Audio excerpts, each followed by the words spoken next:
إعادة فقه زي ما طالب شيخ الأزهر بإعادة فقه الكد والسعاية. يعني إيه الكد والسعاية؟ بمعنى إن الزوج وزوجته بيشاركوا بعض في اقتصاد الأسرة. فلو الزوج توفى أو طلق زوجته فيحق ليها إن هي تشاركه فيما أنتجه من ثروة خلال رحلة عمرهم. يعني لو الست جوزها توفى أو طلقها فبتستحق إن هي تاخد نص ثروته. أستاذ أيمن محفوظ المحامي القدير، وملف مهم جدا جدا جدا جدا عن ناس كتير اتكلمت فيه. الأستاذ أيمن بيه محفوظ المحامي بالاستئناف العالي ومجلس الدولة، منورنا يا أستاذ أيمن. بنورك يا أحمد بيه. يعني هنتكلم النهاردة عن موضوع حصري ولم يتم الحديث عنه في أي وسيلة إعلامية. هناك فتوى من شيخ الأزهر يعني بيدعو فيها إلى إعادة فقه الكد والسعاية.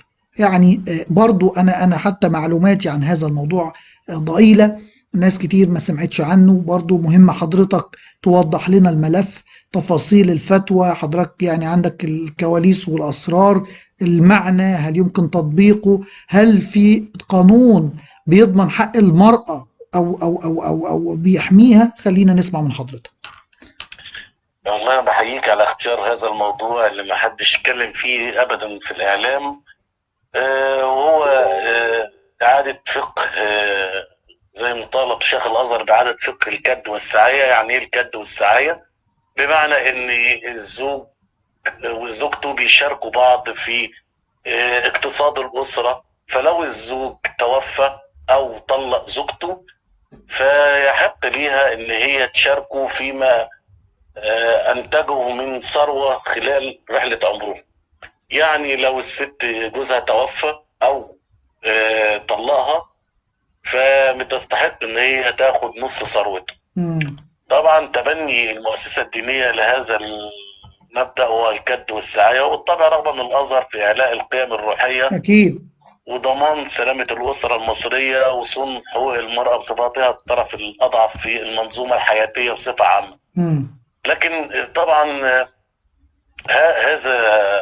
هذا الفقه هو كان حادثة خاصة، رأينا الخاص يعني.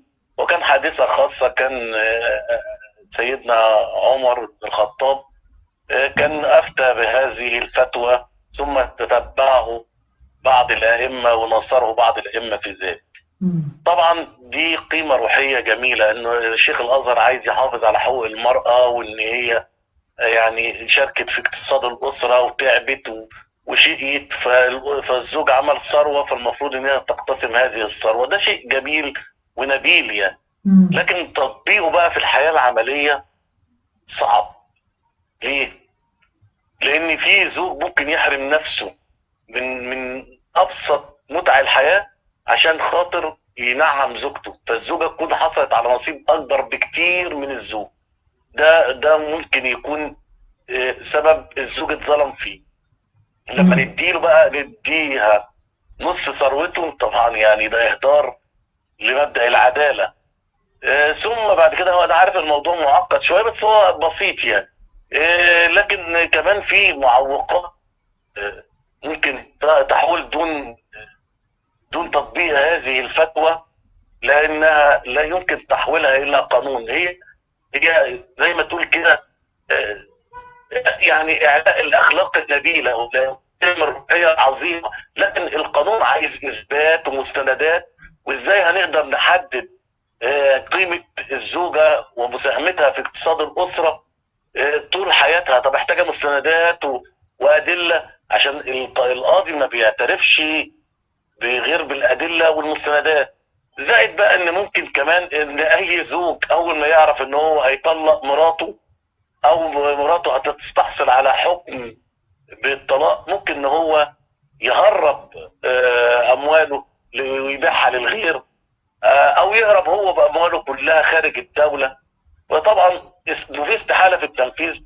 فهي يعني فتوى عظيمة وجميلة وهدفها نبيل، لكن تطبيقها في القانون هيكون شبه مستحيل. فعشان كده احنا بنعارض هذه الفتوى بتحويلها القانون رغم تأييدنا للدوافع النبيله اللي كانت في شياخه الازهر باخراج هذه الفتوى.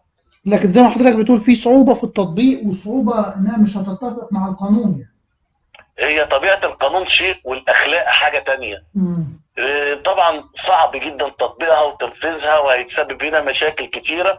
فعشان كده يعني كتحويل هذه الفتوى لقانون هو شيء صعب جدا. وتخيل بقى لما كل الرجاله يعرفوا ان سيداتهم سواء بالوفاء او بالطلاق هتستحصل على نص ثروته، فده هيصير بعض يعني المشاكل والصراعات.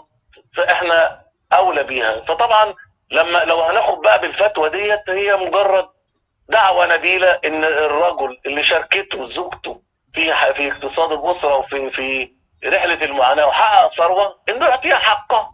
ده واجب اخلاقي وديني، لكن لا يمكن ان يكون قانون وان صعب تطبيقه او استحالة تطبيقه. اكيد. انا بشكرك المستشار ايمن بيه محفوظ على وقتك وعلى وجودك معانا، نورتنا وشرفتنا يا فندم، شكرا جزيلا. اشكرك يا فندم. شكرا.